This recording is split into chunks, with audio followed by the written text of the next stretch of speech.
And then we ended up hearing a little bit more about what was going on with her. Asking me, are you okay? I'm like, no, I'm not okay. I'm getting messages going, man. is she, like, how bad is her back? And Oh, it's bad.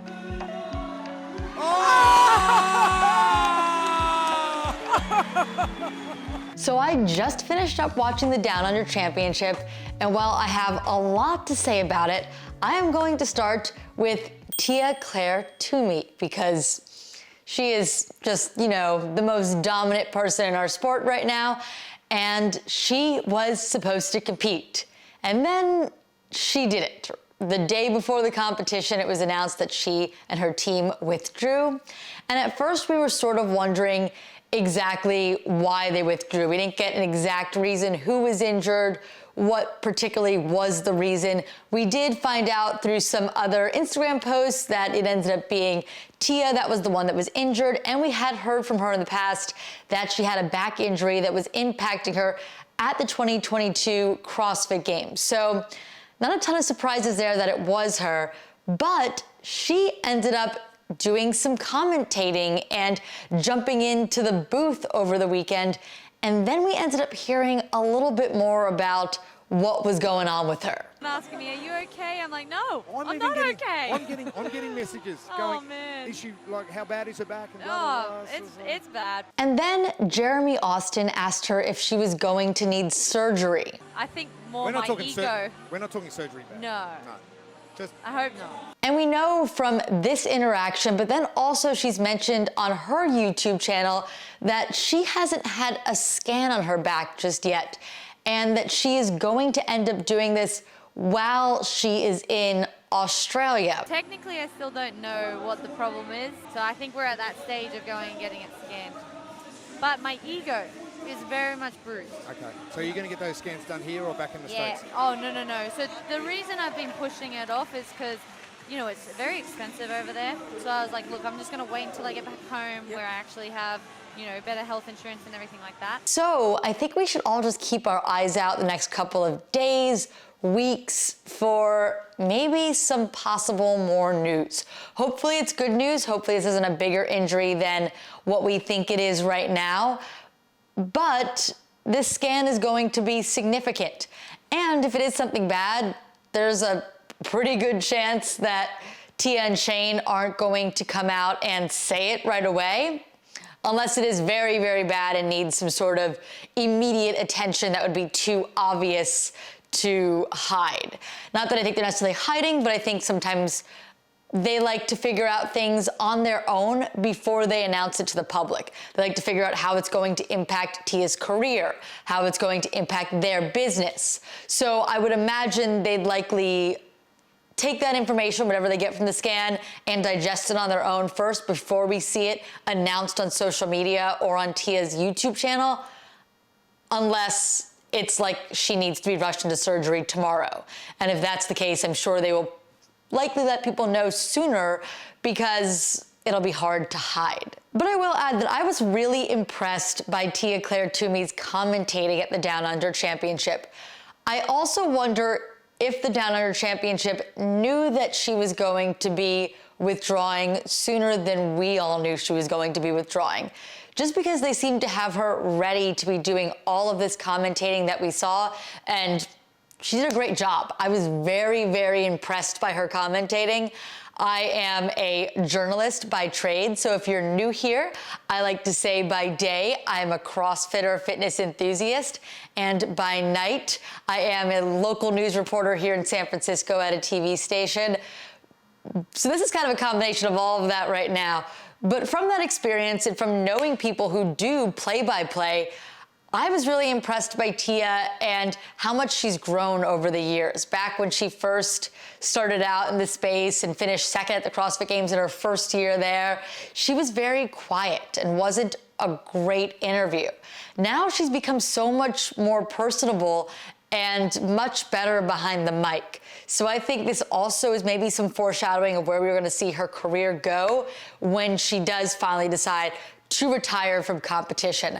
I think she can do very well being an analyst. She provided some really interesting information, and I think this was a great snapshot into what that is going to look like. Because we didn't have her commentating at the CrossFit Games, or it might be even difficult to do at regionals because, or not regionals, what year is it? It might be difficult to do at the semifinals level because she is preparing for her semifinal, and she also assists in some coaching and is working with those athletes. So we won't see her as much commentating in that sphere, but now that she might not want to commentate on some of the things if she hasn't finished her semifinal yet. You don't want to give away those gems that she provided during this event, because she was able to give us some idea of like how one thing taxes the other. And as you know, a competitor, you don't want to give your competition any legs up. So I don't imagine she'll be doing this much prior to her actual retirement, but it was pretty cool to get a glimpse into how we could see Tia remaining within the CrossFit space. And she also mentioned that she expects to be CrossFitting forever. So I do think she's gonna be within the community forever, and this was just the beginning of how she's going to be in the community outside of seeing her on the competition floor. And one more thing we learned about Tia, apparently she likes karaoke. What's your karaoke song before we go any further? I mean, I like to rap Shane into doing Shallow with me. Tell me something, girl. Also, if I look tired, it is 1 o'clock in the morning. So make sure you smash that like button for me, staying up all night to get this video out, because I want you to see it as soon as possible. So please give this video a like. It helps with the YouTube algorithm. And if you enjoy it, make sure you subscribe too. And now just some thoughts on the overall event.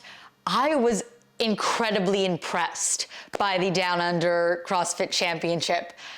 I think going into this weekend, my expectations were low. I didn't know if they were gonna have a live stream. I couldn't find too much of what they've done in years past. The event didn't happen the last couple of years because of the state of the world, but now that it's back, it seems like it's back bigger than ever, and I underestimated what it was going to look like, and it was a really impressive event.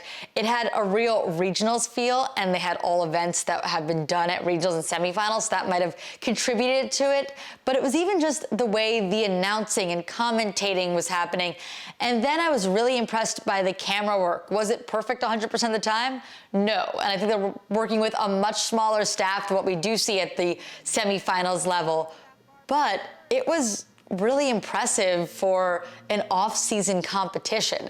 They had multiple camera angles, they had graphics. I was very impressed by both Jeremy Austin and Annie Sakamoto, and they're both people who are so familiar with the CrossFit space, which is why I think they did such a great job. I believe they both mentioned that they've been CrossFitting since 2004. I don't know many people personally who have been CrossFitting since 2004, so they know more about the sport than most people, and we're really able to provide some awesome insight.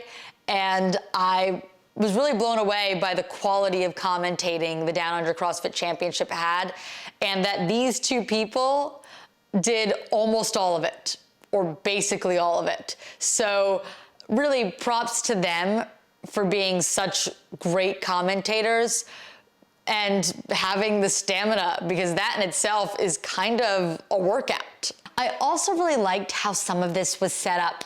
I was surprised to see that we had women and men on the floor at the same time quite a few times, but I thought it made for a much more interesting visual. There are some people, women, I feel like sometimes are more interested in some of the women athletes because they're able to compare themselves to them in a way they can't compare themselves to the male athletes, and might be more interested in watching the female athletes because they're female themselves. Same thing with men. I know some people like to watch all of them, and some people may like to watch the opposite gender, but because you put all the genders on the floor at the same time, it sort of provided something for everyone, no matter what you're more interested in, it was there. I also think having the two genders on the field at the same time, they did this with the teams at times too, allowed things to move more quickly. Usually you need to switch those barbells out and the equipment out between the female and male heats when you have a competition that it has gendered groups, like the teams of 3 females or males. But they didn't have to do that. They were able to get through all the heats of the female and male teams at the same time without big breaks, because they were able to continuously bring them out without switching equipment. Just thought it was a really smart move from a strategic standpoint, from a running a competition standpoint, saving time, keeping things moving, and also keeping things really interesting for the viewer. I was just really impressed by the way this whole competition was run. If you haven't had a chance to check it out yet, it is over. I know you may be watching this and it may still be the weekend at this point if you're watching this shortly after it's uploaded, and you might be saying, it's over already? It is, because it happened in Australia. They're way ahead of us in the United States where I am time-wise, so it has already ended. You should definitely check it out on the Down Under CrossFit Championships YouTube. They live streamed it all, and they have those live streams available for you to watch. I highly recommend them. I appreciate you all for hanging out and watching this video. If you haven't already done it, make sure you like it and subscribe to the channel. As I mentioned before, I am a CrossFit fitness enthusiast during the day and a local news reporter by night. This kind of combined those two, and I do videos on both of those. So if you're interested in either of those topics, click over here for some reporting videos, or click over here for some more CrossFit content. I appreciate you all for watching, and before I go, Carson, my pupper, hanging out on the couch behind me during this entire video. Night-night, Carson. 1 a.m., guys, 1 a.m.